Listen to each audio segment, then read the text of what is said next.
828 meters, 163 floors, 500,000 tons of steel and concrete. The Burj Khalifa is the tallest structure human beings have ever built, and right now, the internet is filled with videos telling you it is sinking into the desert, that it could collapse in minutes, that Dubai is hiding $1 billion mistake beneath the world's most famous skyline. Here's what those videos never tell you. The real number is stranger than the rumor. The Burj Khalifa has settled about 50 millimeters since construction, roughly 2 inches, less than the length of your thumb. Not per year, total, ever. And here is the part that should genuinely surprise you. The engineers predicted it would settle twice that much. The tallest building in history outperformed its own sinking forecast, and then stopped dead level with no measurable tilt. On this channel, we have spent weeks documenting structures losing their fight with the ground, an island settling 5 millimeters every single year, an airport down 45 feet and still descending, a megacity dropping 10 inches annually. The Burj Khalifa's lifetime total is what Jakarta loses in a week. And this is why the rumors refuse to die, the tower's stability is not what you think it is, because the Burj Khalifa does not stand on bedrock. There is none. The engineers drilled 140 meters down, the height of a 45-story building, and never found solid rock. The tallest structure in human history is standing on sand and crushed ancient seashells, held up by nothing but friction, and kept alive by an electrical current that must run through its foundations 24 hours a day, forever. Switch that current off, and the foundation of the world's tallest building slowly begins to die. That sentence is completely true, and it is stranger than anything the collapse videos invented. This is the real story of what is underneath the Burj Khalifa, the missing rock, the pencil trick that replaced it, the electricity that guards it, and why the tower everyone says is sinking is actually the one that won. Half a sentence of housekeeping before we start drilling. This series runs on one fuel, viewers who subscribe, and today we are doing something different. Instead of a structure losing to nature, the story of one that beat it. If you want both sides of that war in your feed every week, the subscribe button settles it. Good. Now pick up a pencil. You're going to need it to understand the world's tallest building. The year is 2004, and a structural engineer named Bill Baker has just been handed the assignment of the century. Design the tallest building the human race has ever attempted in the middle of a desert, for a city determined to put itself on the map of the world. Baker was the chief structural engineer at Skidmore, Owings, and Merrill, the firm behind some of the most famous towers in America. And like every skyscraper engineer in history, his first question was not about height, wind, or glass. It was about the ground. Because every great tower in the world is really a handshake between a building and the earth beneath it. Manhattan's skyline exists because Manhattan is a slab of hard schist. The great towers of Chicago hold hands with bedrock. Rule 1 of building tall, taught in every engineering school on the planet, is simple. Find the rock and hold on to it. So Baker's team drilled 10 meters down, sand, 50 meters, weak, crumbly rock, sandstone, and siltstone, so soft engineers described some layers as behaving closer to soil than stone. They kept going, 100 meters, 140 meters deeper below ground than most skyscrapers stand above it. And they never found it. No granite, no schist, no bedrock, just layer after layer of loose sand and weakly cemented deposits, the compressed remains of ancient seabeds, the ghosts of oceans that dried up millions of years ago. One geologist memorably compared the deep ground of the Gulf to building on crushed eggshells. Sit with the decision that had to be made at that moment, because it is one of the boldest calls in engineering history. The textbook answer was clear. You cannot anchor the world's tallest building to rock that is not there. Walk away or shrink the dream.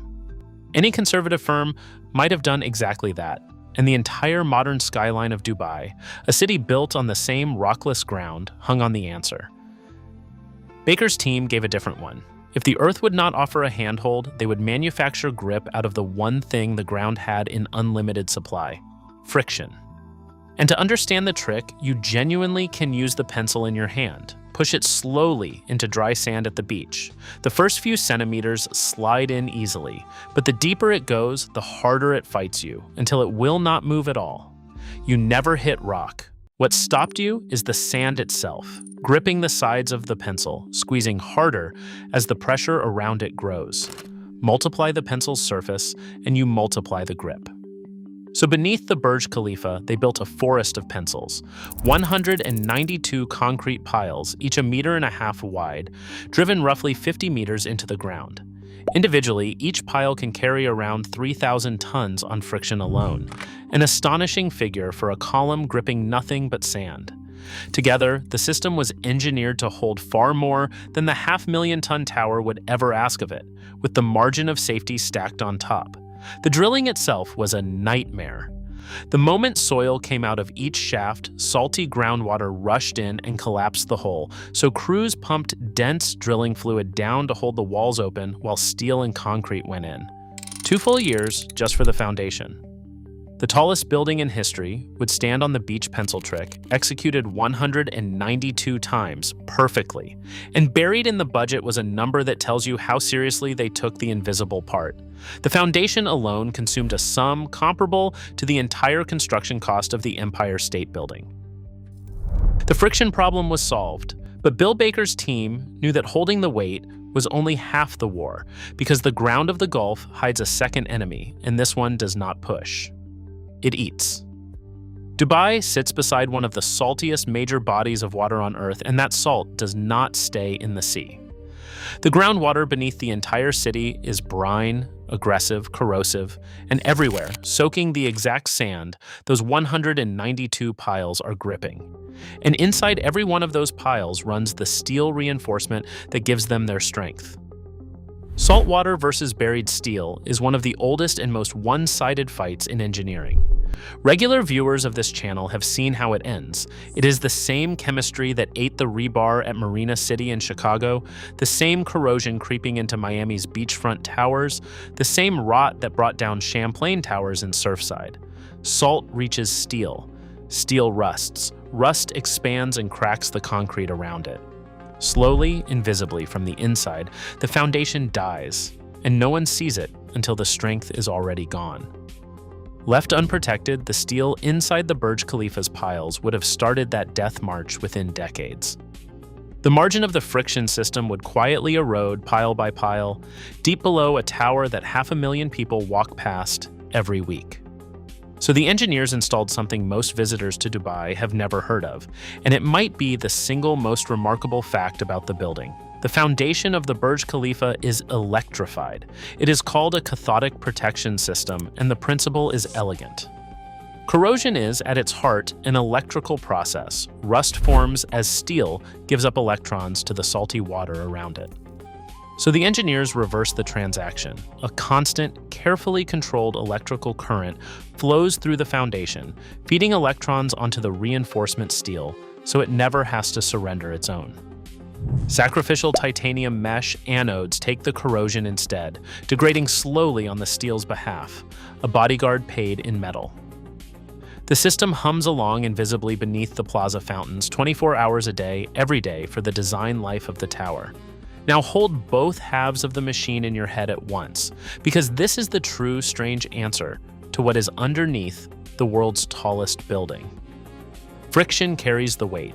Electricity guards the strength, not rock, physics, and current, working shifts that never end. It is a far more fragile sounding arrangement than granite, and far more brilliant. And it is also, let us be honest about why the rumor videos exist, a genuinely unsettling truth. The Burj Khalifa is not resting. It is being actively, permanently defended by systems that must never stop. The collapse mongers sensed that strangeness and invented sinking to explain it. The reality needs no invention.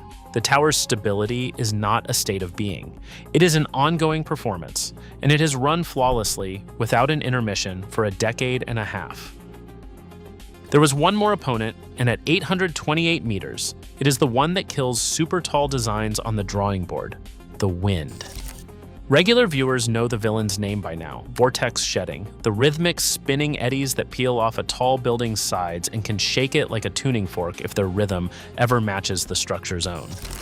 It is the force that made 432 Park Avenue's residents seasick and forced an 800-ton counterweight into the crown of the Steinway Tower. Here is what makes the Burj Khalifa different from every pencil tower in Manhattan. It carries no giant damper, no 800-ton pendulum. Baker's team beat the wind with shape alone. Look at the tower's silhouette, the three-lobed footprint borrowed from a desert flower, the spider lily. As the tower rises, the three wings step back again and again, and the profile changes 27 times on the way up. Every setback presents the wind with a different width, a different corner, a different problem. The vortices that form at one level are out of rhythm with the vortices forming above and below. The wind can never get organized. It can never find the building's beat. Engineers describe it as confusing the wind. The tower literally changes the subject 27 times before the conversation can turn dangerous. The top quarter is pure steel spire, deliberately flexible, designed to sway a meter and more in a storm and shrug it off because steel bends where concrete cracks. The whole structure rides out winds beyond 240 kilometers per hour, stronger than a Category 4 hurricane. In a desert that also delivers 50-degree summers so brutal, the concrete had to be mixed with ice and poured at night. 12,000 workers a day, 22 million work hours. And in January 2010, the tower opened into the teeth of a global financial crisis, renamed at the last moment for the ruler of Abu Dhabi, whose emergency billions had just rescued Dubai, a detail regular viewers of this series will appreciate, because it means even the tower that won carries the fingerprints of the same 2009 debt storm that froze the world's islands and orphaned the ghost palm. So, the verdict: 16 years of data. The engineers' pre-construction forecast allowed for around 100 millimeters of settlement as the sand adjusted to 500,000 tons. The measured reality, roughly 50 millimeters, half the prediction, accumulated early, evenly, with no differential tilt and then flattening towards stillness, exactly the curve a healthy friction foundation is supposed to draw. Millimeter-sensitive monitoring watches it continuously. For those piles to move meaningfully now, they would have to shear through decades-compressed, load-locked ground that has already finished its adjustment. Compare the report cards across this series because the contrast is the entire point. Millennium Tower, San Francisco. Bedrock available 200 feet down. Piles stopped at 90, 26 inches of sinking, 2 feet of lean, $100 million fix. Kansai Airport, 45 feet down and still descending forever. Palm Jumeirah, a few kilometers from the Burj, 5 disputed millimeters per year every year. The Burj Khalifa, 2 inches once, better than forecast, than silence. The tallest structure in human history, on the worst ground of them all, and it is the only one on the list that beat its own prediction. Which raises the question this video actually exists to answer. If the data is this clean, why is your feed full of thumbnails showing the Burj Khalifa cracking, tilting, and collapsing in 3 minutes? Part of it is the algorithm economy, and having spent weeks inside this niche, we can tell you exactly how it works. Sinking sells. Collapse sells harder. A tower with a 2-inch report card does not stop thumbs, so the report card gets rewritten.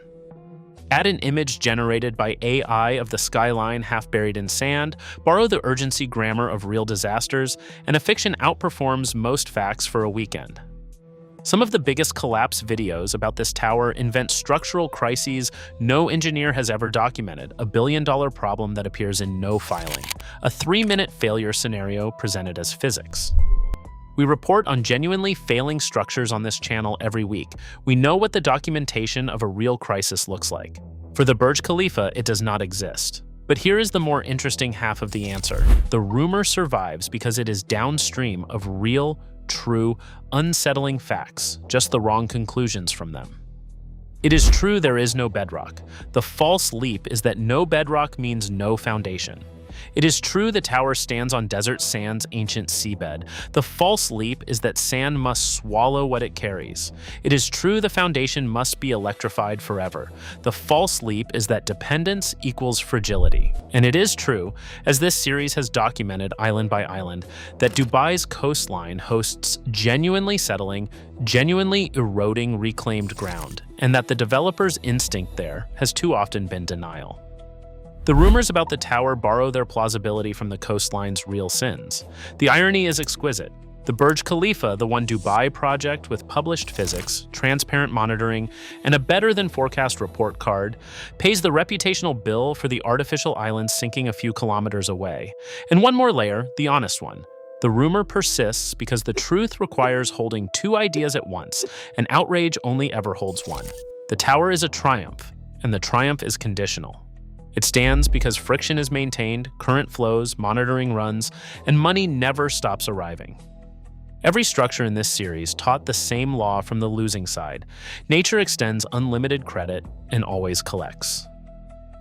The Burj Khalifa is simply the rare debtor that has never once missed a payment. That is not sinking. But it is not effortless standing either. It is the most magnificent standing invoice on Earth. So let the record of this series show its first outright victory. An island is settling, a map of the world is dissolving, an airport is 45 feet down and paying forever, a megacity is being evacuated by its own government, a mirror in the desert died of arithmetic, and in the middle of all of it, on ground worse than almost any of them, no rock for 140 meters, brine in the sand, hurricanes in the forecast, stands the tallest thing our species has ever built. 2 inches settled, dead level, outperforming its own physics homework for 16 years and counting. Give the credit precisely, because it did not come from money alone. Dubai has spent comparable fortunes on projects this series has watched dissolve. It came from engineers who respected the enemy, who drilled until they were certain the rock was not there, and then designed for the ground they had instead of the ground they wanted, who assumed the salt would attack and armed the steel before the first tenant arrived, who assumed the wind would hunt for a rhythm and denied it 27 times. The difference between the Burj Khalifa and every failing structure we have covered was never ambition. Everyone in this series had ambition to burn. The difference is that these builders treated nature as a creditor to be paid in full, on schedule, forever, not a mark to be dazzled by a rendering. And still, keep one eye open, because this series has earned its suspicion honestly. The tower's victory has a maintenance clause with no end date. The current must flow. The monitors must watch. Somewhere down the coast, its successor is already climbing, a tower in Saudi Arabia reaching for a full kilometer on its own difficult ground, carrying the next generation of the same bet. The sand has lost this round for 16 straight years. The sand is not in a hurry. So give me your verdict on the strangest chapter yet, and I want the skeptics who clicked expecting a collapse video on the record too. The Burj Khalifa, the definitive proof that with enough respect for physics, humanity can build anything anywhere. Even the tallest structure in history on sand and electricity? Or a flawless performance that only looks permanent because the payments have never stopped 16 years into a bill that never ends?